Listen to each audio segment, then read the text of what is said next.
Today, nearly 2 weeks after a police shooting that killed an 18-year-old man from Cleveland Heights, the city released some body camera footage from that day. So that teenager named Christian Alexander Tyson Thomas, his family says they have many questions after police showed up to their home because of a disturbance between Christian and his father.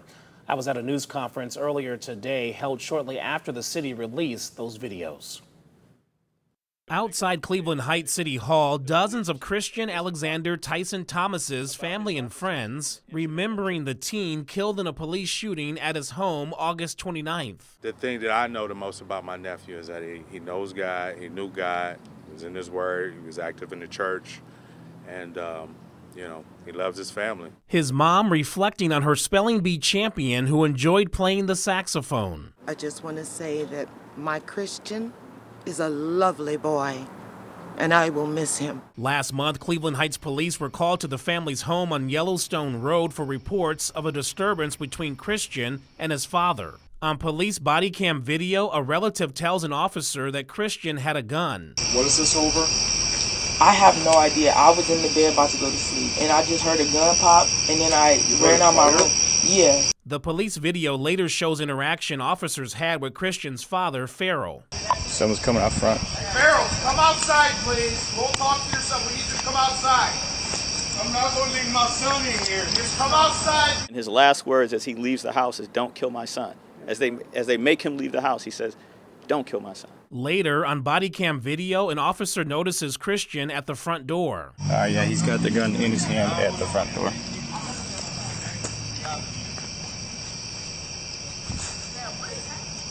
He walked back into the house. Police then say officers heard what they described as a loud crash and a single gunshot from inside the home, followed by officers firing their weapons when they say Thomas exited the home holding a gun.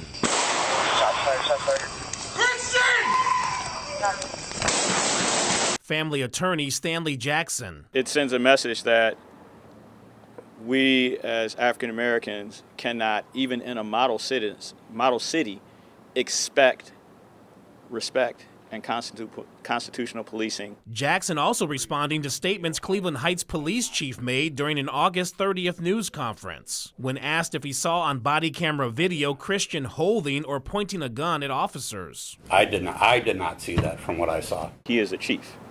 So there is no other footage, or there should not be any other footage, that would show anything contrary to what he would say. Local civil rights leaders and activists leveling criticism of how police handled their initial response. Where is the order to serve and protect?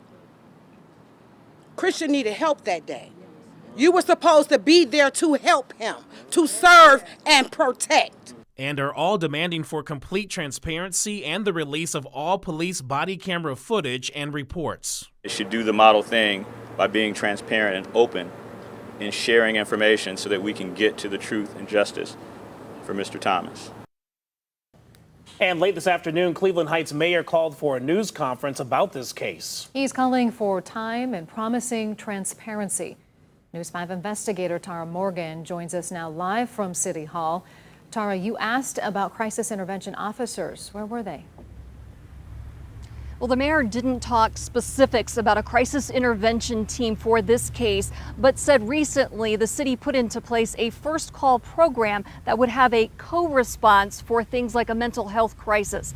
The mayor said the city is doing its best about being open and transparent. He expressed how he doesn't want to get ahead of the people doing the BCI investigation. The mayor says he has limited understanding of what happened, but doesn't know in this particular circumstance whether the first call program would have been of assistance. I know that officers arrived on the scene, and one of the things that they were expecting to do and preparing for was bringing in a negotiator to see if they could resolve this in a different way, and the circumstances of the situation changed. Now again, questions came up about whether BCI had all of the body camera footage. The mayor says state investigators do have all the unredacted footage as well as audit logs, so investigators can trace back who had access to the footage.